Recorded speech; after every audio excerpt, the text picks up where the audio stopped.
Lucy was a simple girl living a very hard life. Every morning, before the sun even came out, she woke up from her thin mattress on the cold floor. The small room where she lived was dark and broken. The roof leaked when it rained, and the window had no glass. At night, mosquitoes and rats made it difficult for her to sleep. But Lucy never complained. She believed that crying would not change anything. Only strength would. She washed her face with cold water from a small bucket and tied her hair neatly. Then she wore her faded orange uniform.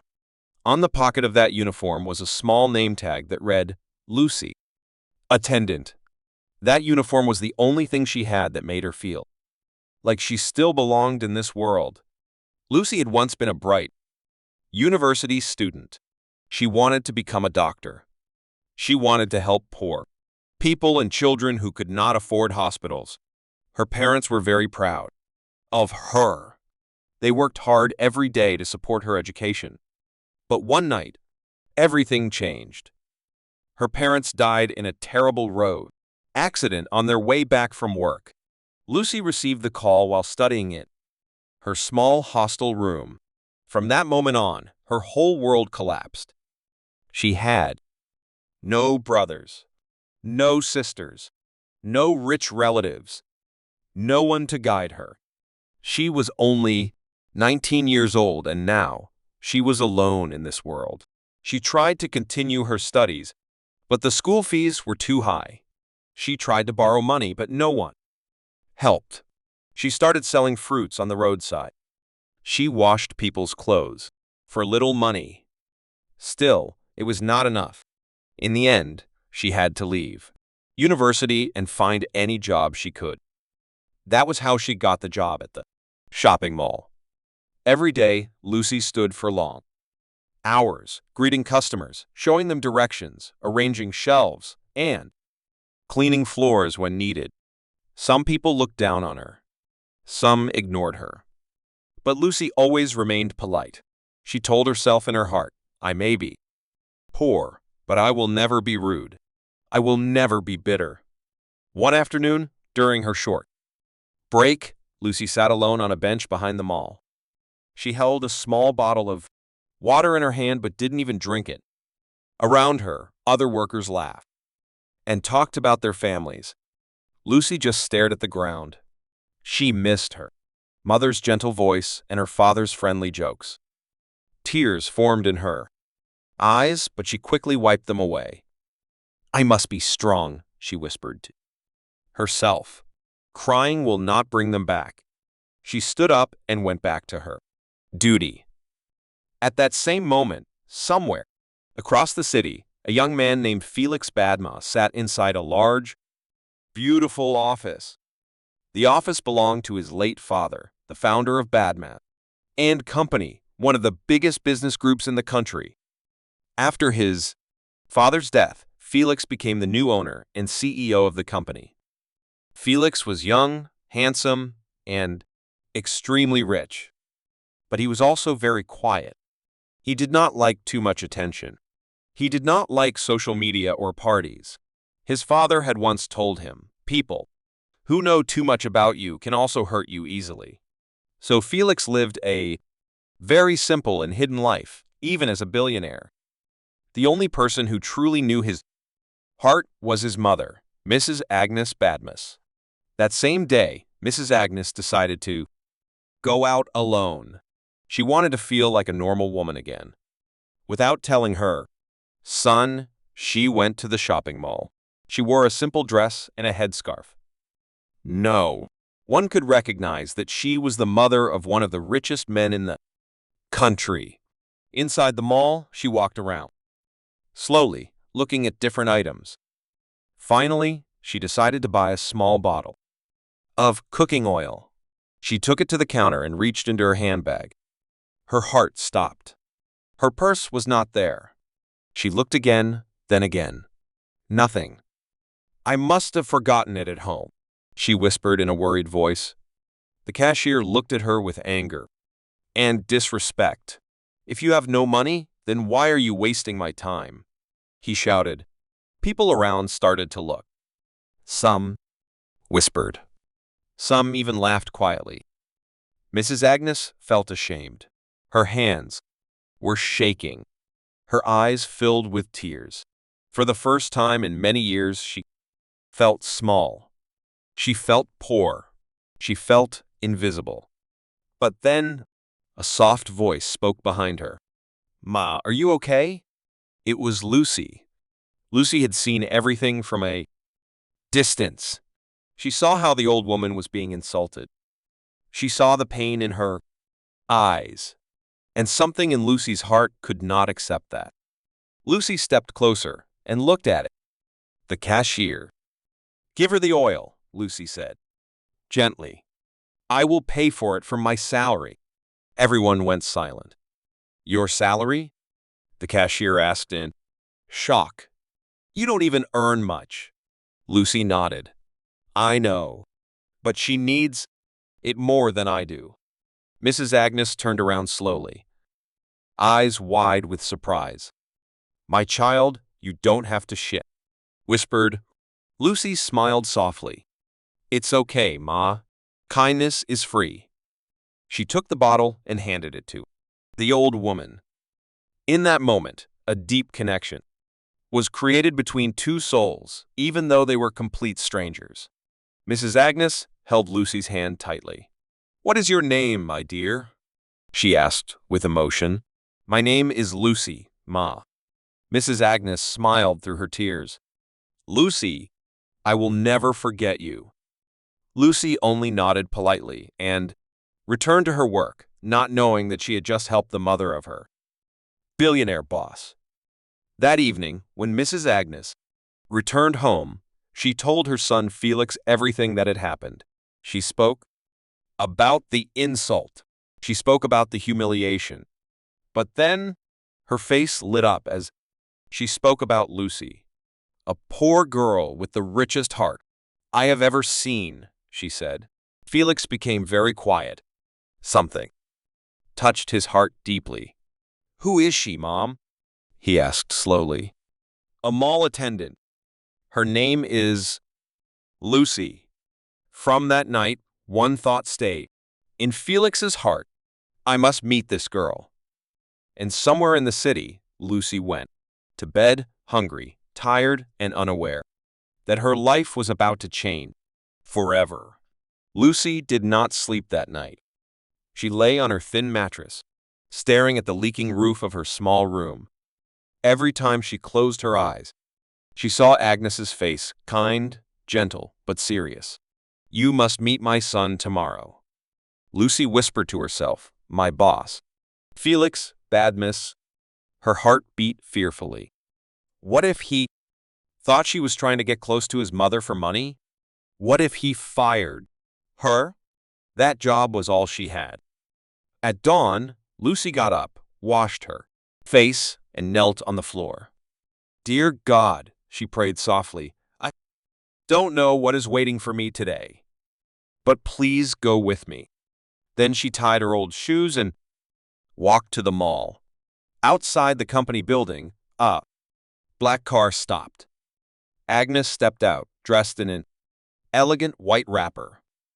The driver bowed his head in respect. Lucy froze. People didn't dress like that for ordinary visits. "My child," Agnes smiled. "Are you ready?" Lucy nodded slowly. They walked inside the big office building together. People whispered as they passed.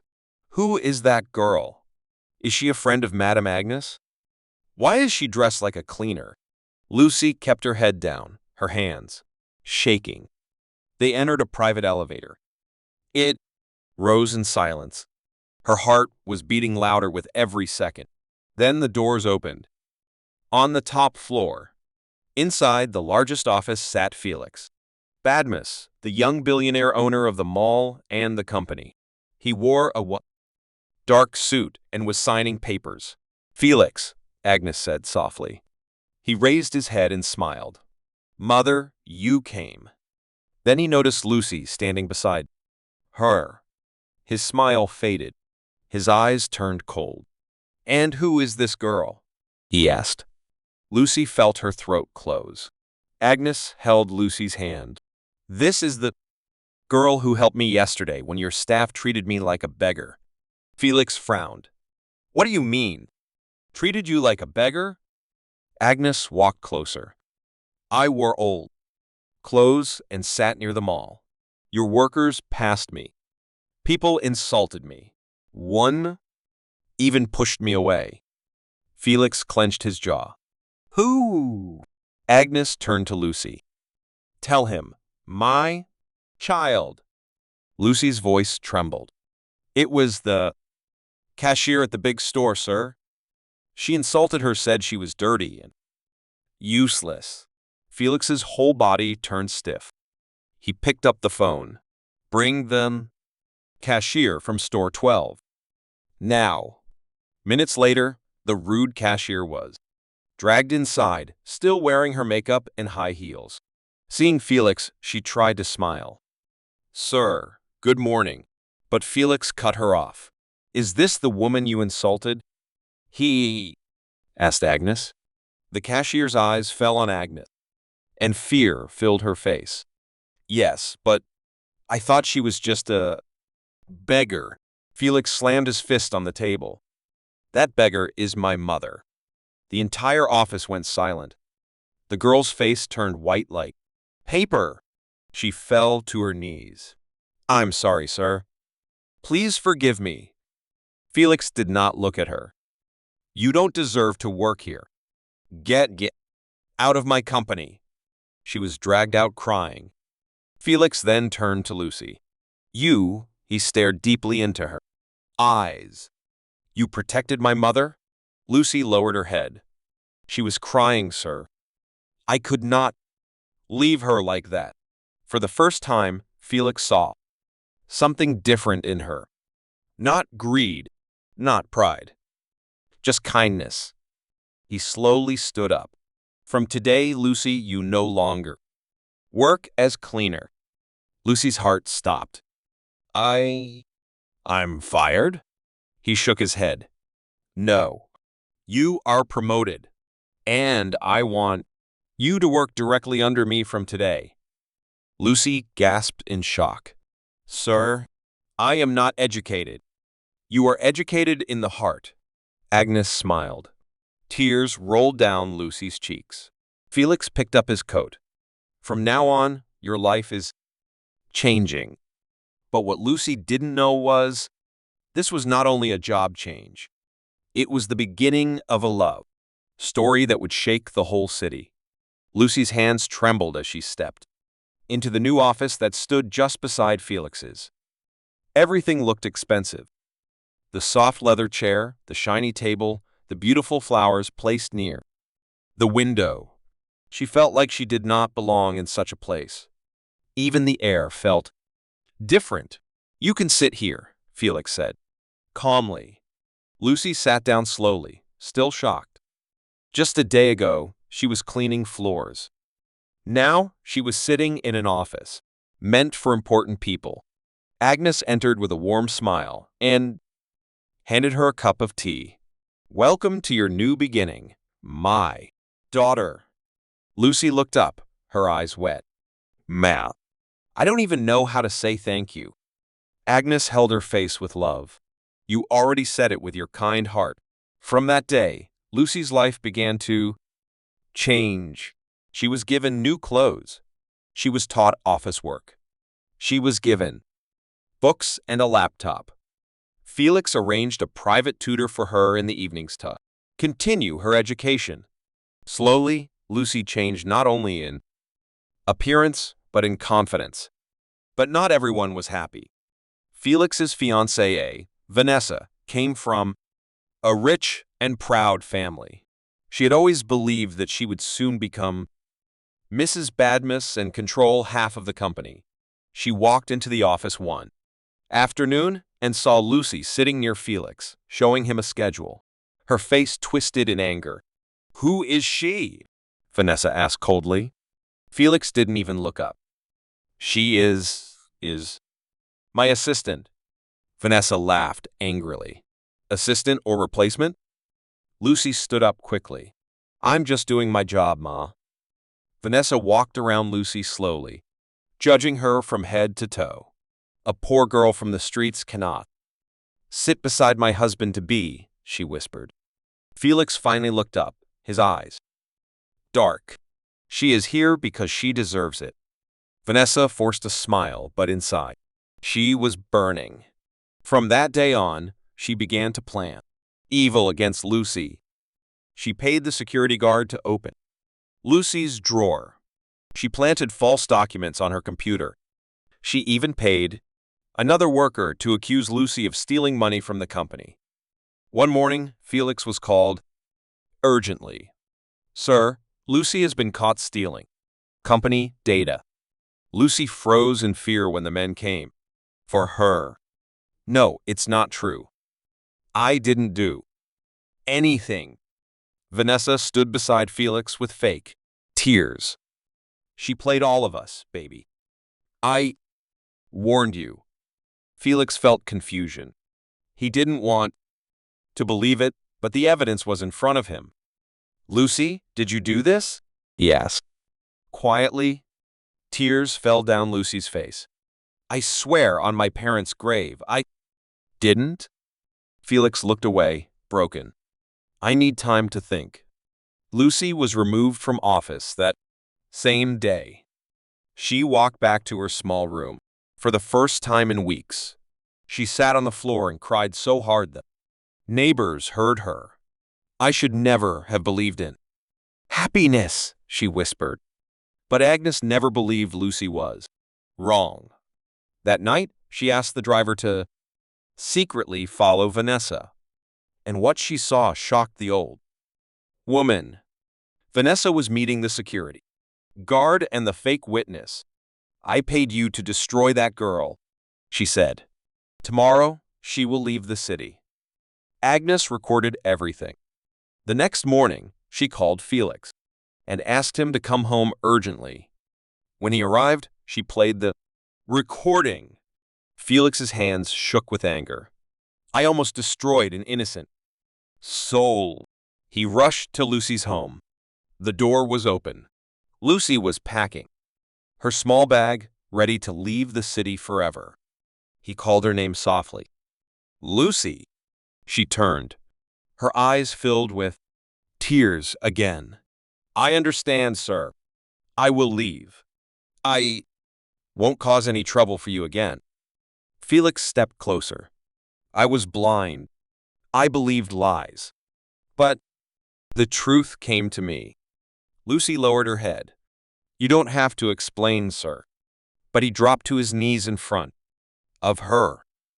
I am not here as your boss. I am here as a man whose heart belongs to you. Lucy gasped. I tried to fight it, but every moment without you felt like death. She cried, covering her mouth. Why me? Because your heart is pure. Because you saved my mother. Because you taught me what real wealth is. Just then, Agnes stepped in. You are not alone anymore, my daughter. Felix held Lucy's hands tightly. Lucy, will you forgive me and give me your heart forever? Through her tears, she nodded. Yes. Weeks later, the whole city was talking. Felix canceled his engagement with Vanessa. He married Lucy in a simple, beautiful ceremony. The girl who once wiped floors now walked like a queen, but she never changed her heart. She opened a free school for poor children. She helped widows. She fed the hungry. And every time someone asked Felix how he found his wife, he smiled and said, she was never poor, the world was just too blind to see her worth. Moralofthestory. Never judge a person by their clothes or position. The purest hearts often live in the simplest lives, and one act of kindness can change your whole destiny.